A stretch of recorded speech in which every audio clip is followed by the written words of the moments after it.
नमस्कार मंडळी, मी अश्विनी महेश पाटले पाटील किचनमध्ये तुमच्या सगळ्यांचं स्वागत आहे। उन्हाळ्याला भरपूर सुरुवात झाली आहे आणि रात्रीच्या जेवणासाठी दुपारच्या जेवणासाठी आज मी खास अशी तोंडाची चव वाढवण्यासाठी सोलकढी बनवणार आहे। अगदी ओरिजिनल आपण कोकमपासून आज सोलकढी बनवणार आहे। तर चला आपण आपल्या रेसिपीला सुरुवात करूया।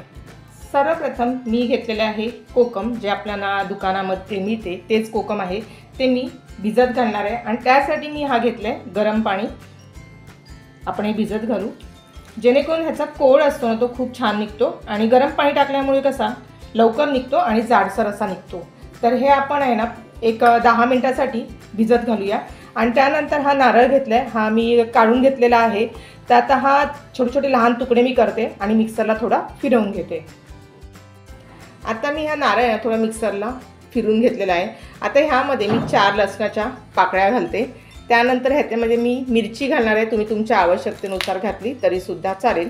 मी जवळजवळ ह्या 2 मिरच्या मोठ्या घेतलेल्या आहेत त्या घालूया आणि त्यानंतर ह्यामध्ये घालूया आल्याचा एक तुकडा। त्यानंतर 2 चमचे मी जिरं घालते आणि ह्यामध्ये आता आपल्याला पाणी घालायचं आहे। ते सुद्धा मी असं गरम करून थोडंसं असं नॉर्मल असं करून घेतलेलं आहे। ते आपण ह्यामध्ये थोडं घालून मिक्सरला पुन्हा फिरवून घेऊया। आता मी हा नारळ हा सर्व मिक्सरला फिरवून घेतलेला आहे आणि त्यानंतर मी एक रुमाल घेतलेला आहे आणि तो धुवून घेतलेला आहे स्वच्छ आणि त्याच्याखाली आपण एक बाउल ठेवलेला आहे। त्याच्यामध्ये हा नारळाचं जे दूध आहे ना आपण काढून घेऊया। आता नारळ मिक्सरला मी वाटताना याच्यामध्ये गरम पाण्याचा उपयोग केलेला आहे, कारण गरम पाण्याने काय होतं नारळाचं दूध व्यवस्थित निघतं। आता हा सर्व आपण गाळून घेऊया।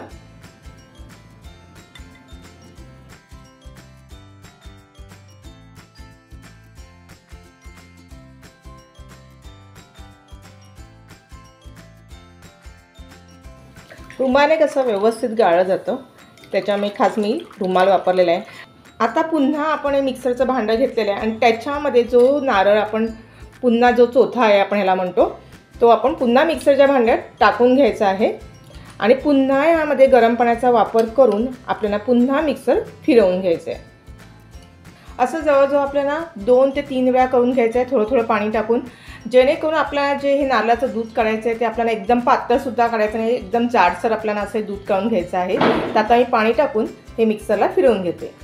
तोच रुमाल घेऊन आपण पुन्हा हा नारळ आहे तो आपण रुमालामध्ये घालूया आणि ह्यातलं सुद्धा दूध काढून घेऊया।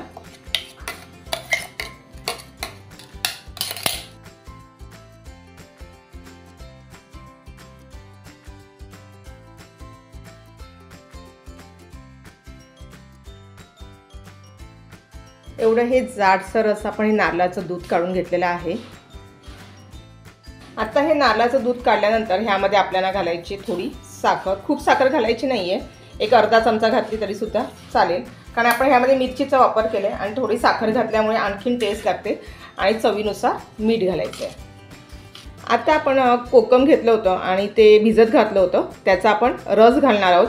तर मी त्यासाठी गाळणी घेतली आहे आणि आपल्याला थोडं थोडं हा रस आहे तो घालून घ्यायचा आहे।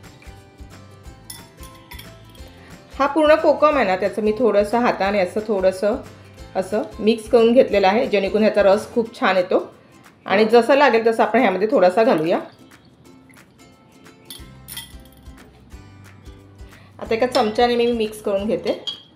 आता ह्यामध्ये ना बरेच जण म्हणजे कलर येण्यासाठी खास बीटचा वापर करतात आणि बीटमुळे कलर खूप छान येतो। मी ह्यामध्ये बीटचा वापर बिलकुल केला नाही आहे, जे ओरिजिनल आपलं कोकमचं जे आपण रस काढलं आहे तोच ह्याच्यामध्ये घालणार आहोत आणि थोडी साखर आणि मीठ घातलेलं आहे, त्याच्यामुळे व्यवस्थित असं मिक्स करून घ्यायचं आहे। एकदम सोलकढी आहे ना हे जाडसर असं झालेलं आहे, म्हणजे नारळाचं जे आपण दूध काढलं ते भरपूर जाडसर असं काढलेलं आहे। ह्याचा सुवास देखील ना खूप छान येतो अशा पद्धतीने आणि सर्व मिक्स करून घेते। आता आपण टेस्ट करून बघायचं आहे, जेणेकरून ह्याच्यामध्ये थोडंसं आपल्याला पुन्हा कोकम आगळ लागलं तर आपण ते घालू शकतो। आता मी सर्व मिक्स करून घेतलेलं आहे। ह्याच्यामध्ये साखर मीठ जे आपण घातलेलं आहे ते तुम्ही तुमच्या चवीनुसार घालू शकता। मी टेस्ट करून बघितलं आहे तर एकदम व्यवस्थित आहे, जर का तुम्हाला काही लागलं तर तुम्ही पुन्हा ह्याच्यामध्ये घालू शकता। आता ह्यामध्ये मी थोडीशी अशी कोथिंबीर एकदम बारीक अशी कापून घेतली ती आपण घालूया। कोथिंबीर नाही, ह्याच्यासाठी खास आपण एकदम बारीक कापून घ्यायचे, मोठी कापायची नाही आहे. हे पुन्हा आपण मिक्स करून घेऊया. आणि पिण्यासाठी सोलकढी ही रेडी झाली आहे. खूप सुंदर अशी झालेली आहे ही ना. तुम्ही सोलकढी आहे ना जेवणासोबत पिऊ शकता किंवा एनी टाईम तुम्ही फ्रीजमध्ये ठेवून द्यायची आणि बाहेरून जेव्हा आपण येतो त्यावेळेस ही पिण्यासाठी सर्व केली तर खूप छान लागते आणि शरीराला खूप थंडावा मिळतो.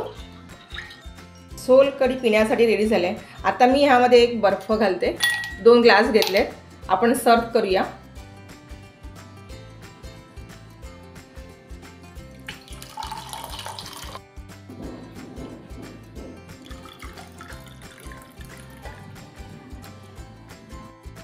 आजच्या भागामध्ये मी तुम्हाला सोलकढी कशी बनवायची ते दाखवले आणि खूप सुंदर अशी रेडी झाली आहे. तुम्हाला जास्त कलर पाहिजे असेल तर ह्यामध्ये तुम्ही बीटचा वापर करू शकता. बीट घाला, त्याच्यामुळे जास्त कलर येईल. पण मी आज जी सोलकढी बनवली ती ओरिजिनल अशी बनवलेली आहे आणि चवीला खूप छान लागते. ह्याच्यामध्ये तुमचं जर का प्रमाण कमी जास्त तुम्ही करू शकता, म्हणजे मिरची, साखर, मीठ जे आपण घातले त्याचं प्रमाण तुम्ही थोडंफार इथे तिथे करू शकता. त्या आजच्या व्हिडिओमध्ये मी तुम्हाला सोलकढी कशी बनवायची ती दाखवली आहे. ते व्हिडिओ कसा वाटला तो मला नक्की कमेंट बॉक्समध्ये कळवा. लाईक करा, चॅनलवर नवीन असतील तर सबस्क्राईब करा, बाजूला बेल बटन ते देखील दाबायला विसरू नका, जेणेकरून माझ्या व्हिडिओचे नोटिफिकेशन तुम्हाला लगेच मिळेल. आणि भरपूर शेअर करा, मित्र मैत्रीण नातेवाईकांमध्ये शेअर करा, जेणेकरून त्यांनासुद्धा आपल्या चॅनलची माहिती मिळेल आणि त्यानंतर आपलं सोलकढी कसं बनवायचं ते सुद्धा माहिती पडणार आहे. तर अशाच भेटू एक छानशा व्हिडिओला. तोपर्यंत बाय बाय. स्वस्त राहा, सुरक्षित राहा आणि खात राहा. धन्यवाद.